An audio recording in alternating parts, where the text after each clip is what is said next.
My name is Hannah Yeoh, 中文名就是杨巧双. I am 43 years old. I am a politician and I served 10 years in Subang Jaya and then the last 5 years in Segambut. I am a mother of 2 girls. I'm married to a Malaysian Indian. My husband's name is Ram and I grew up in Subang Jaya. I don't usually receive award. So when I first found out also, I wasn't sure what to do. So I actually checked with a few of my friends from Chinese media and they did say that, this is reputable. I feel honored, but at the same time, I also feel that many other women probably deserve the award.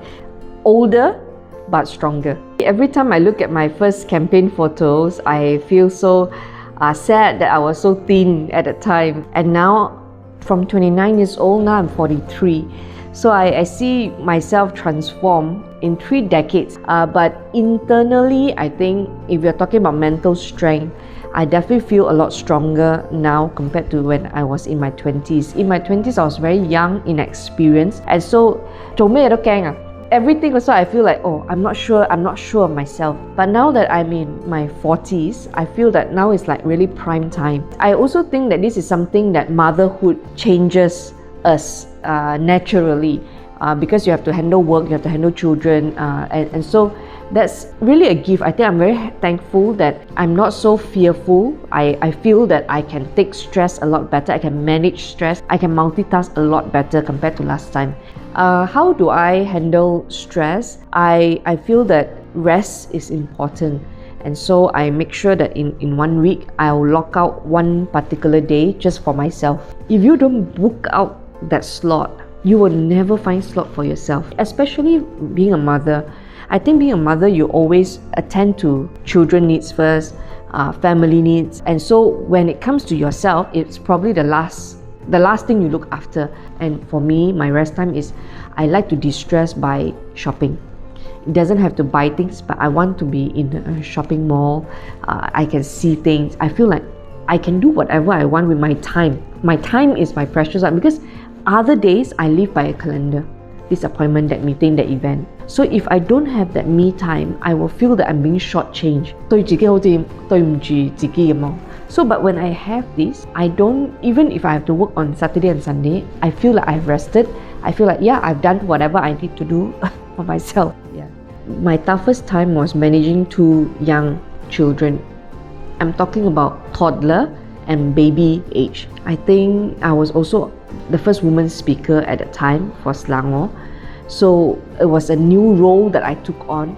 And then having 1 child will stretch you, but having 2 at the same time will stretch you even more. So whatever reserve I used to have after giving birth to the first child is now taken up because I have no more reserve. So I think the message to a lot of working ladies, we cannot be perfect at everything. I think you must not be so unfair to yourself to expect that you can do everything in perfection. I think very few women will be able to achieve that.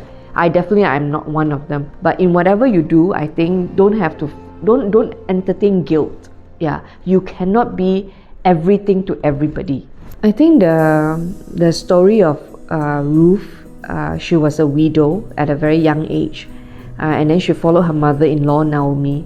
And in that season of transition where she lost everything, she leaned on God and waited and lived out her faith until restoration happened for her.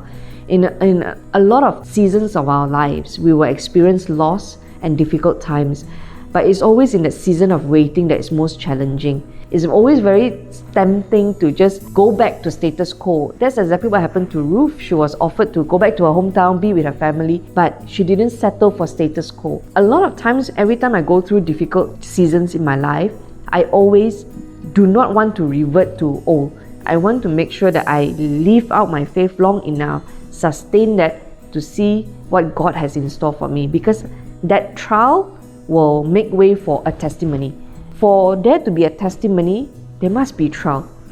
So you cannot avoid that. So many people want good testimonies, but they don't understand that the more powerful it is, the more difficult the challenges are.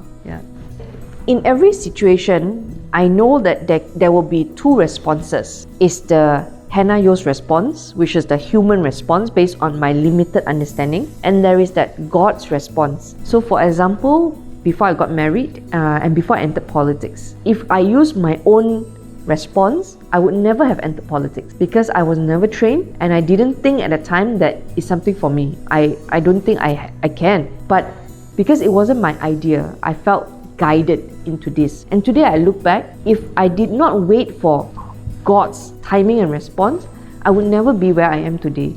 So in that season of waiting, always ask, am I responding based on my own flesh, my own mindset? Because our decision, our desires and our mindset is very limited. It's based on only our limited experience. But if you dare to trust and believe for the bigger things, it's really beyond your imagination. Yeah. After COVID, after the pandemic, it has made it easier for women to embrace working from home and flexi working hours. Before COVID, a lot of employers were fixed in that structure. You must be in office 8 to 5. But because of COVID, many businesses survived the working from home model and the flexi working hours model. And so as we progress, as we want to move to becoming an established, developed nation, you are going to need to unlock your half population, the women group.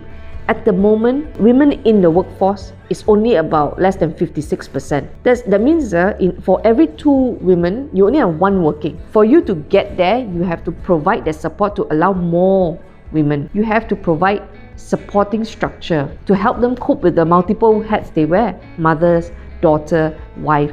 And so it is okay, you can still survive if you come up with a flexi working hours structure for people. Never be afraid to explore new things. If you say that tech and IT is not for you, we went through a time where everybody knows how to use MySejahtera. Young and old, from not knowing how to use a handphone, people know how to use MySejahtera. So it shows to you that if you have no choice, you will learn it. And so when you want to embrace new things, you have to force yourself to learn it.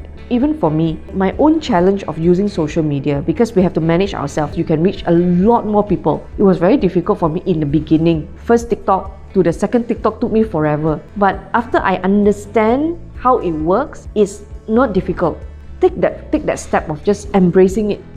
Don't feel that it's awkward. Just learn it first and improve from there. You don't have to embrace and be perfect. What really helps me in my thought process, don't entertain the victim mindset. If you choose in every situation, I am the victim, then you cannot rise above.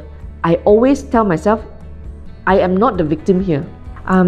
For women, as we grow older, you will always find people slimmer than you, more beautiful than you. If you're always comparing yourself, then you won't be happy. So for me, my motto is very simple: just be yourself. Don't try to copy another person. I give you an example. In politics, ceramah, people always like the style, a politician must be able to go on stage, raise your voice, fierce. But to me, that's not something I do naturally. I cannot do this because that's not me. But I can still be myself on stage and still make a strong point. So for everybody in every industry, there will always be others who are doing things differently from you. You don't have to change yourself to look just like the other person. I think there is a value in becoming yourself. If you can do better, go ahead. But you don't have to change yourself to copy, to be just like the other person.